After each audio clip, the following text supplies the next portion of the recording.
Bonjour, je vous parle en direct de Paris pour Klagemauer, où se déroule actuellement une grande manifestation contre le projet de loi pour la légalisation du mariage homosexuel et le droit d'adoption pour les couples de même sexe. En novembre dernier, 200 000 personnes s'étaient déjà rassemblées dans les rues de Paris et aujourd'hui ce sont plus de 800 000 personnes qui expriment leur désapprobation face à ce projet de loi. Elles sont venues de toute la France, de Belgique, du Luxembourg et même d'Angleterre.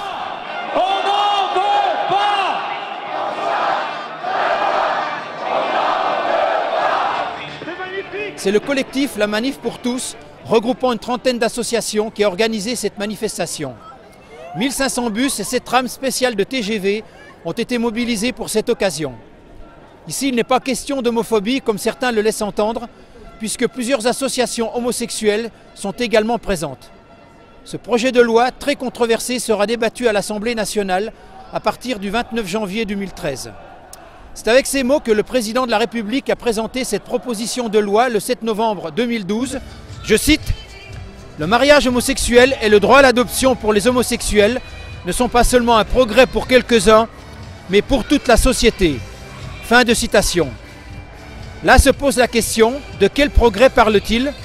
Remplacer systématiquement les mots mari et femme, père et mère, ou famille par parent numéro 1 et parent numéro 2, ou alors par cadre de solidarité intergénérationnelle. Est-ce cela un progrès ? Bafouer le droit des enfants en les privant de leur origine, en les privant d'un papa et d'une maman, est-ce cela un progrès ? Favoriser la procréation médicalement assistée et la gestation par autrui avec toutes les dérives que l'on connaît, comme par exemple le commerce des nourrissons ou les conséquences psychiques pour les mères porteuses, est-ce cela un progrès ? De plus, cette loi ouvre la voie au gendérisme, c'est-à-dire affirmer que nous naissons asexués et nier que nous naissons hommes ou femmes. Est-ce cela un progrès ?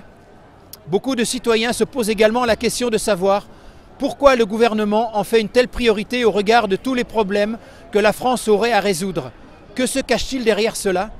Pour beaucoup de manifestants, il est évident que cette loi vise la destruction du couple et de la famille traditionnelle. De plus, des recherches ont montré que ce sont les lobbies pédophiles qui sont les instigateurs de ces projets de loi. C'est pour cela qu'ici à Paris, ce sont des centaines de milliers de personnes qui disent non à ces lois, oui à la protection de leurs enfants, à la protection de la famille et ainsi, parallèlement, oui à une société stable.